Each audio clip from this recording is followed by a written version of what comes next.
प्रिय छात्रों, एक बार फिर से दो घात समीकरण की सेकंड क्लास में आपका फिर से स्वागत है। हम जुड़िए हमारे चैनल से हीरो स्टडी 2.0 से। आप ये मान के चलिए आप जीरो हैं, आप जीरो हैं। इसका मतलब आज हम समझा रहे हैं आपको। कई लोगों ने पूछा कि हीरो स्टडी 2.0 का मतलब क्या है। तो देखिए यहाँ लिखा है जीरो, हम उल्टा लिख रहे हैं, ठीक है। टू, फिर क्या होती है स्टडी की spelling, S T U D Y, study. फिर इधर HERO।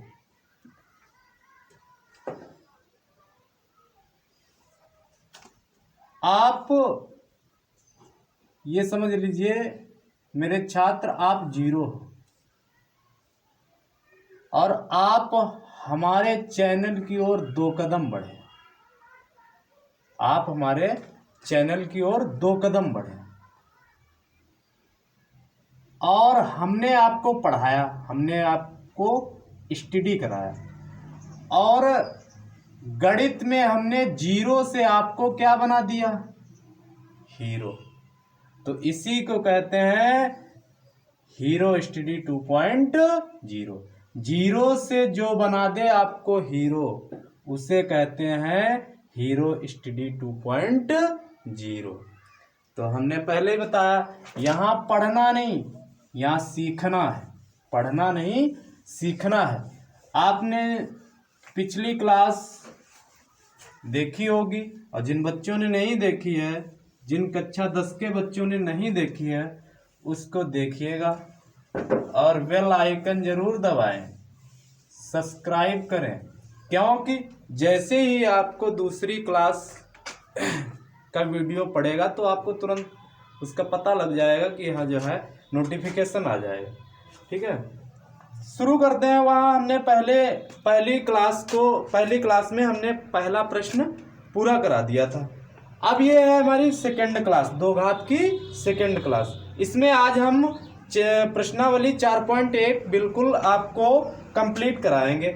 उसमें ये दूसरा सवाल है। दूसरे में कितने सवाल दिए हैं, 4 सवाल दिए हैं और दे रखा है आपको, निम्न स्थितियों को 2 घात समीकरण के रूप में निरूपित करिए। निरूपित करना है, हल नहीं करना है, निरूपित करना है 2 घात में। कैसे? ax² plus bx plus c equal to 0। यही तो 2 घात समीकरण का सूत्र होता है, यही तो समीकरण होती है। तो इस रूप में केवल व्यक्त करके आपको छोड़ देना है सवाल, हल नहीं करना है। हल तो हमें प्रश्नावली 4.2 में करना है, यहां सिर्फ इतना लाना है, इतना बना करके छोड़ देना है। यहां हम बनाएंगे आपको जीरो से मैथ के हीरो। देखिए, आइए टॉपिक पर आते हैं। प्रश्न नंबर 2 कह रहा है निम्न स्थितियों को द्विघात समीकरण के रूप में निरूपित कीजिए। तो पहला सवाल दिया है, आपके पास किताब है, क्वेश्चन उससे देख लेना, हम यहाँ केवल सॉल्यूशन करवाएंगे, ठीक है।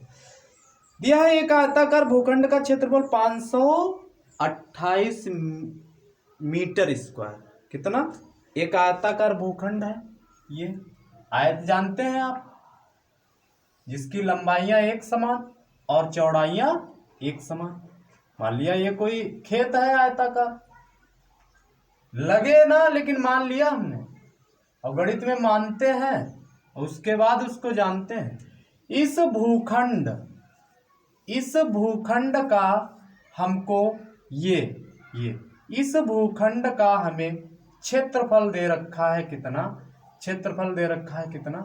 528 मीटर स्क्वायर। एक बात जरूर ध्यान रखना कि क्षेत्रफल कैसा भी क्षेत्रफल हो, हर क्षेत्रफल को किसमें?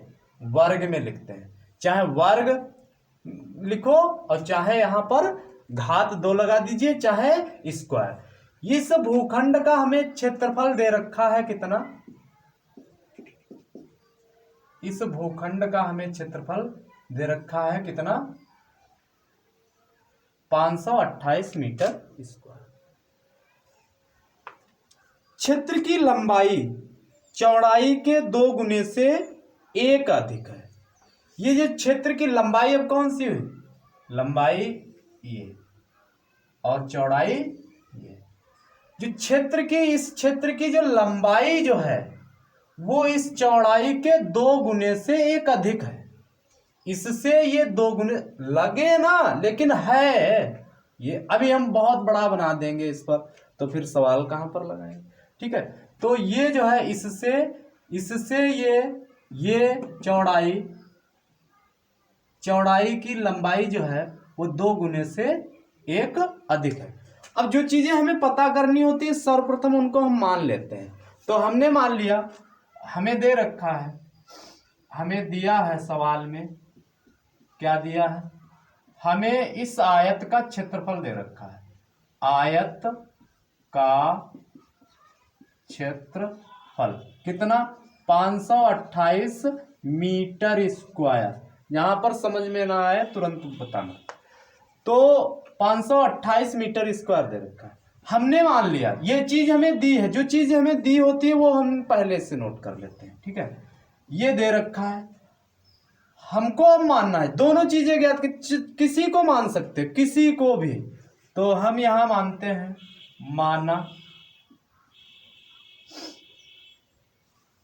माना आयत या आयताकार लिख लो, आयत, माना आयत की चौड़ाई हमने मान ली कितनी है, x मीटर है। मीटर क्यों माना, क्योंकि यहां मीटर में दे रखा, तो इसको भी मीटर में मानेंगे। तो फिर लंबाई क्या हो जाएगी, लंबाई हो जाएगी, प्रश्न कह रहा है चौड़ाई के 2 गुने से 1 अधिक, तो यानी कि 2 गुणा चौड़ाई और प्लस 1 अधिक, कितना, 1 अधिक। तो 2 और चौड़ाई कितनी है, x है, तो यहां x रख दीजिए, और x की गुणा 2 से 2x प्लस 1, ये आपकी आ गई क्या, लंबाई। अब आयत का क्षेत्रफल का फार्मूला जानते हैं, आयत का क्षेत्रफल होता है, आयत का क्षेत्रफल होता है, क्या होता है, लंबाई गुणा चौड़ाई, ये आयत का क्षेत्रफल होता है। अब क्षेत्रफल हमें दे रखा है, कितना दे रखा है, 528, तो क्षेत्रफल की जगह क्षेत्र जो दिया है वो लिख दिया हमने, 528। लंबाई कितनी है, 2x प्लस 1, चौड़ाई कितनी है, x रखिए, तो यहां 528 गुणा करा दीजिए। हमने बताया था अंक की गुणा, तो यहां अंक 1 है, 1 दूना 2, और x की गुणा x स्क्वायर, प्लस और प्लस x की गुणा 1 से x। अब देखिए, अभी ये कौन सी हमें स्थिति में लाना है, ax square plus bx plus c equal to 0 की स्थिति में लाना है, ऐसा लाना है, तभी तो ये दो घात समीकरण के रूप में व्यक्त होगा। तो हम क्या करते हैं, तो इसको उठा के उधर ले जाएं, इस पक्ष से उठाकर इस पक्ष में लाएं, तो क्या होगा, यहां 0 रह जाएगा, और ये 2x स्क्वायर और प्लस x, और यहां इधर 528 काहे का दे रखा है, प्लस का दे रखा है, बराबर के उधर जाएगा, काहे का हो जाएगा, माइनस का हो जाएगा 528। जब हमने बताया था पूरे पद को, पूरे पक्ष को इधर से उधर किया जाए तो चिन्हों में कोई परिवर्तन नहीं होता है, तो इसको पूरा का पूरा यहां उठाकर लाइए, r यहां लिख दो, अथवा है यहां से भी सही, तो यहां हो जाएगा 2x स्क्वायर प्लस x और माइनस का 528 बराबर 0। अब देखिए ये कैसी स्थिति में व्यक्त हो गया, ये ऐसी स्थिति में व्यक्त हो गया, अर्थात ये हमारा क्या हो गया, आंसर।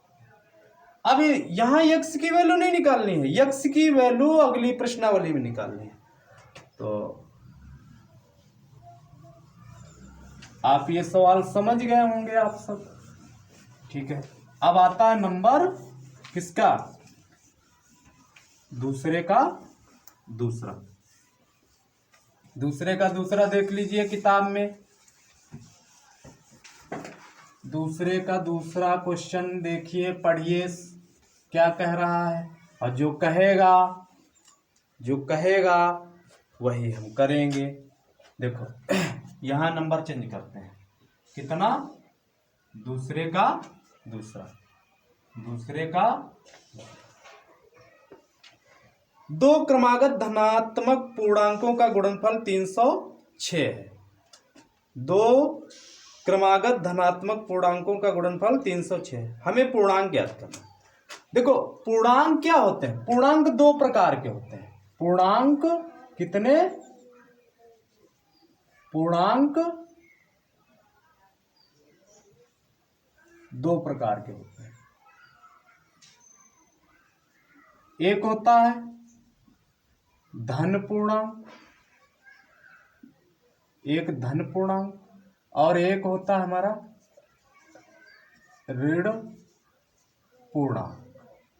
एक होता है धन पूर्णांक, एक होता है ऋण। इसमें क्या होते हैं, इसमें संख्याएं जो होती हैं वो धनात्मक, जैसे हमने मान लिया ये 5 है, ये 8 है, 9 है, कुछ भी कोई भी संख्या हो सकती है जो है। यहाँ जैसे ये 24 है, 18 है, कोई भी संख्या हो सकती है, धनात्मक होंगी।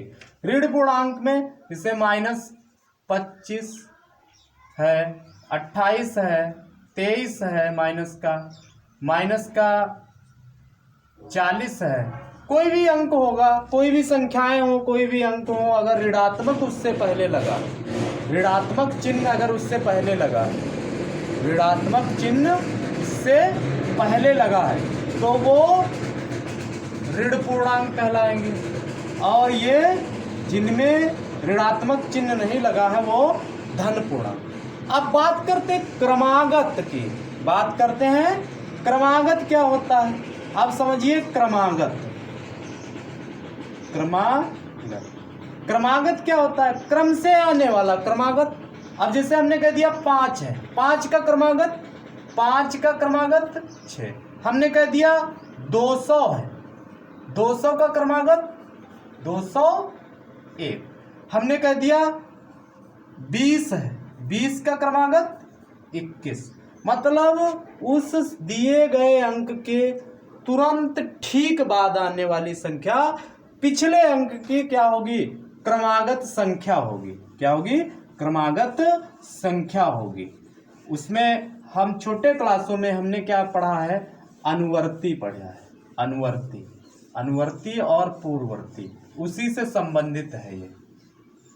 अब देखिए प्रश्न पर आइए। प्रश्न हमारा है, ये थी प्रश्न के बारे में बेसिक जानकारी। दो क्रमागत धनात्मक पूर्णांकों का गुणनफल। तो हमने मान लिया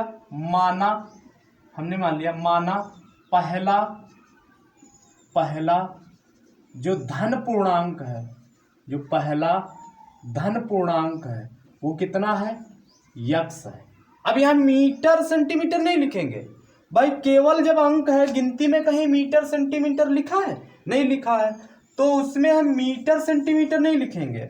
तो देखिए यहाँ हमने मान लिया यक्स है, तब इस यक्स का क्रमागत क्या होगा, यक्स का क्रमागत। तो यहाँ लिखेंगे यक्स का, या पहले धन पूर्णांक का क्रमागत, या कह दें पहले धन पूर्णांक का क्रमागत, या लिख दें यक्स का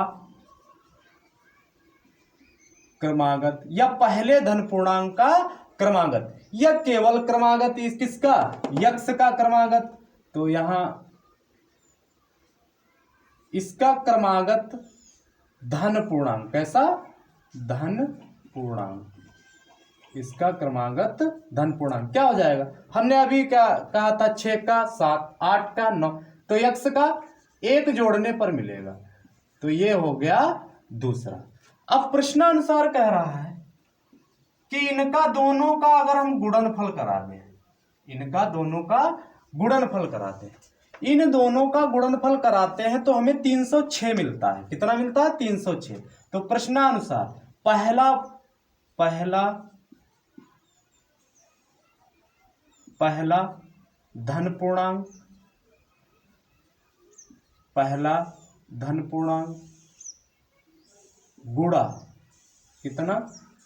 दूसरा क्रमागत पूर्णांक, क्रमागत धन पूर्णांक, इसको भी लिख लीजिए धन पूर्णांक, किसके बराबर आता है? 306 के बराबर। तो पहला धन पूर्णांक कितना? यक्स, तो यक्स लिख लीजिए। दूसरा क्रमागत धन पूर्णांक यक्स का दूसरा क्रमागत धन पूर्णांक कितना? यक्स प्लस 1 बराबर कितना? 306। यहाँ गुणा कराइए, कितना हो जाएगा? यक्स स्क्वायर प्लस यहाँ गुणा कराइए, कितना हो जाएगा? यक्स बराबर कितना?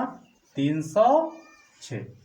तो यहाँ हो जाएगा यक्स स्क्वायर प्लस यक्स, इधर लाइए इसको, तो माइनस का हो जाएगा 306 इक्वल टू 0।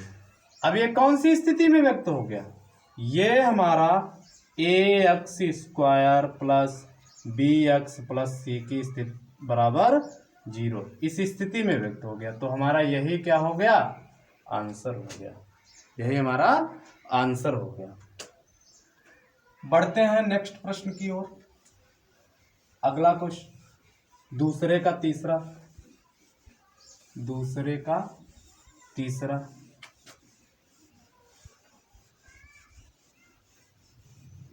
दूसरे का तीसरा देखिए।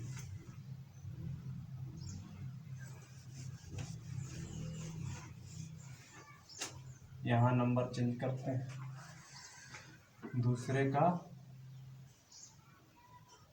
तीसरा देखिए, बहुत ही सरल है प्रश्न है। रोहन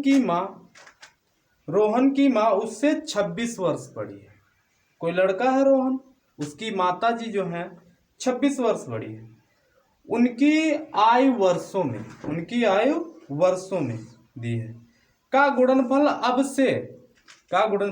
अब से 3 वर्ष पश्चात 360 हो जाएगी। हमें रोहन की वर्तमान आयु ज्ञात करनी है। देखिए, तो हम क्या करते हैं, जिसको हमने बताया था, सिंपल सी बात है, जिसको हमने बताया था, जिसे ज्ञात करना हो उसको सर्वप्रथम क्या करते हैं? मान लेते हैं, और फिर मानने के बाद उसको हमें जानना पड़ता है।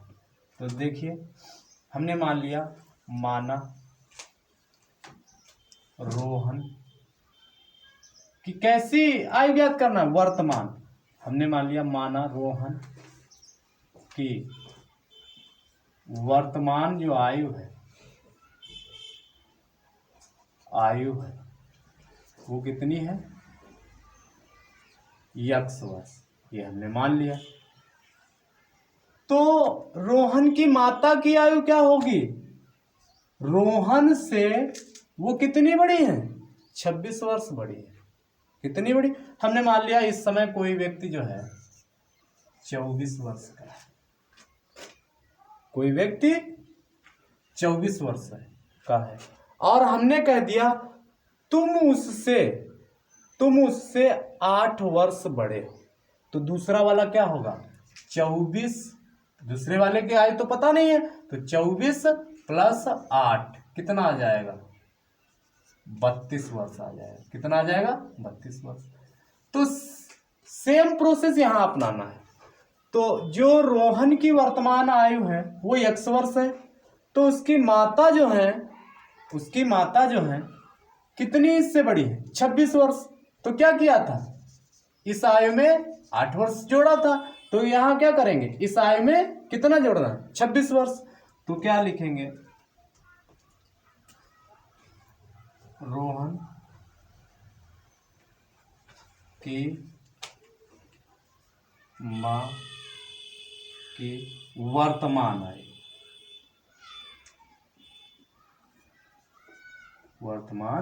आयु कितनी हो जाएगी?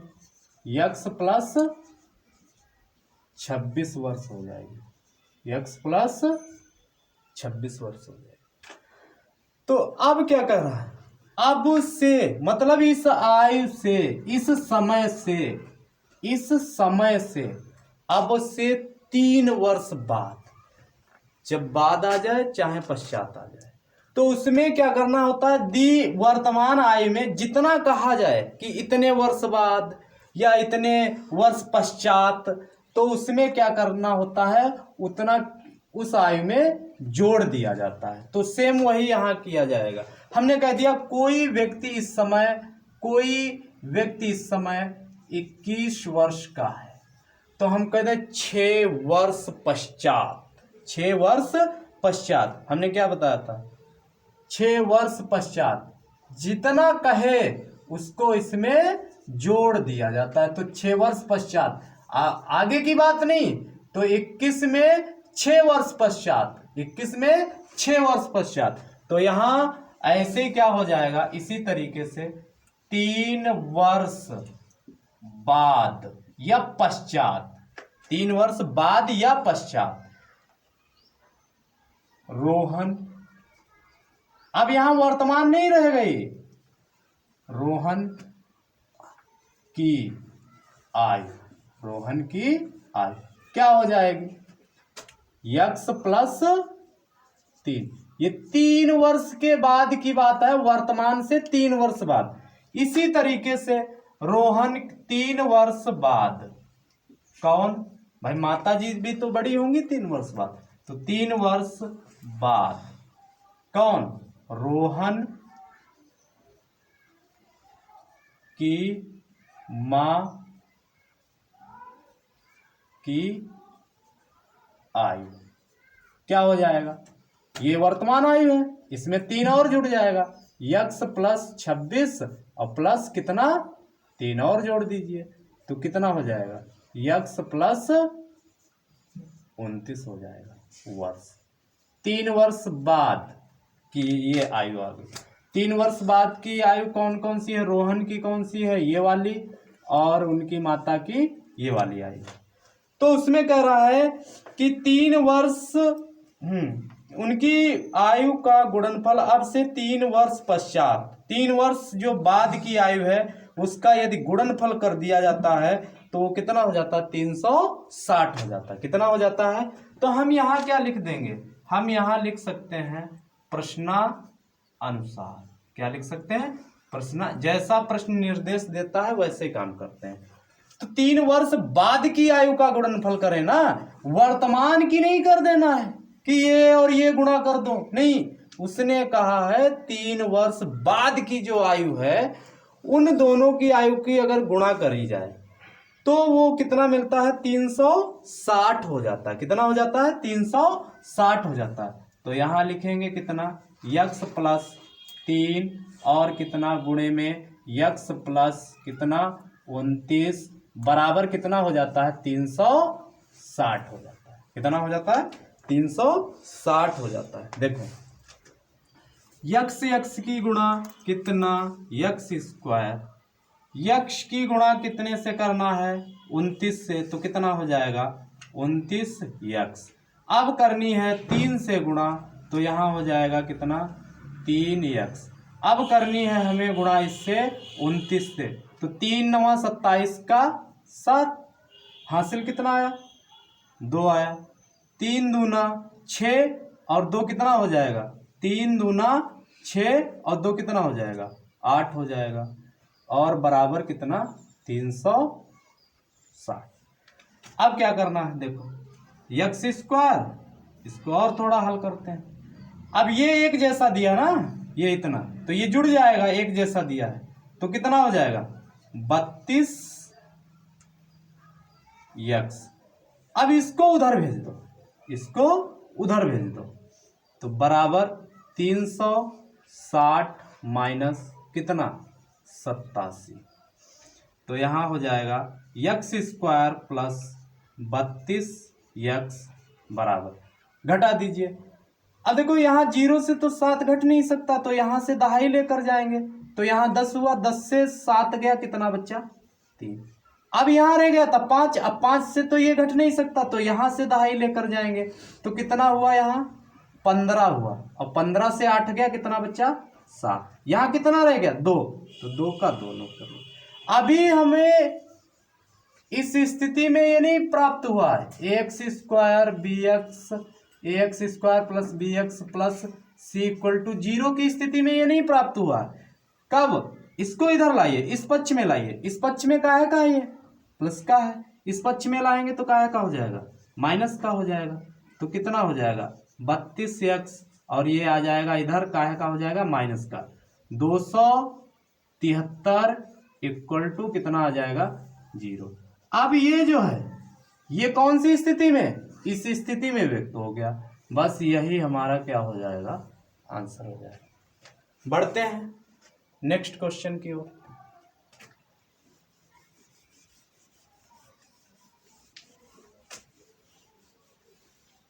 अगला क्वेश्चन कौन सा? इस प्रश्नावली का अंतिम प्रश्न।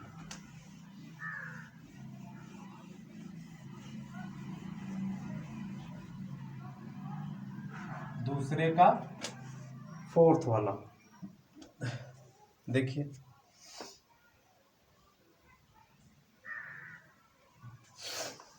कह रहा है एक रेलगाड़ी 480 किलोमीटर की दूरी समान चाल से तय करती है। एक रेलगाड़ी 480 किलोमीटर, कितना 480 किलोमीटर की दूरी समान चाल से तय करती है। यदि इसकी चाल 8 किलोमीटर कम हो तो वह उस दूरी को तय करने में 3 घंटे अधिक समय लेती है। हमें रेलगाड़ी की चाल ज्ञात करनी है। देखिए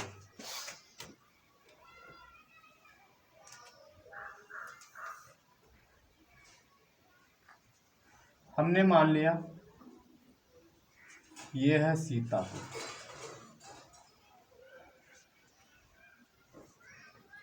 और ये है हमारा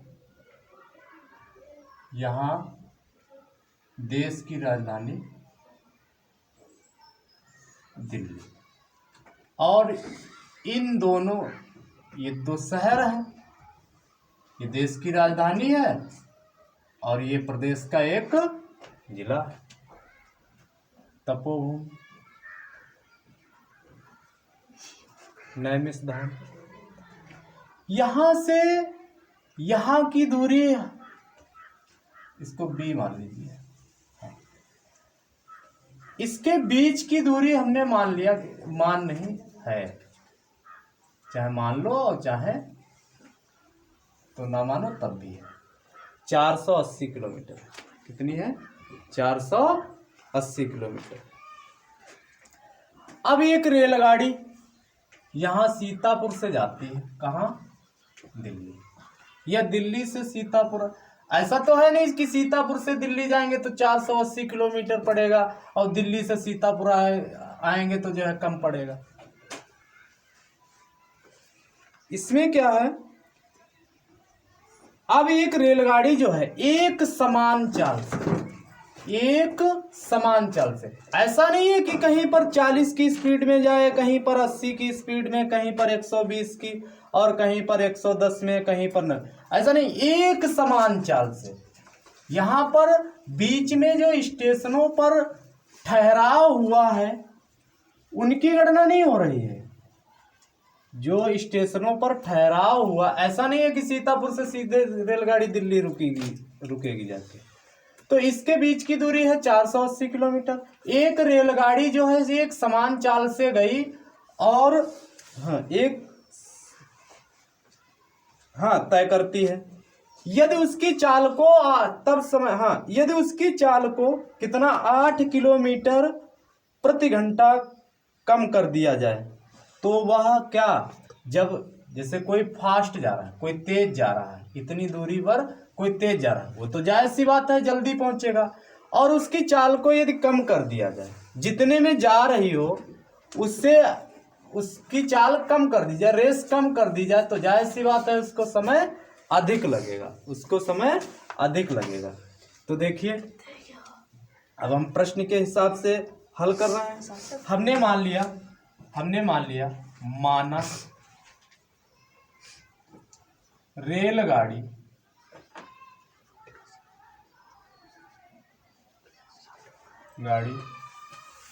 की एक समान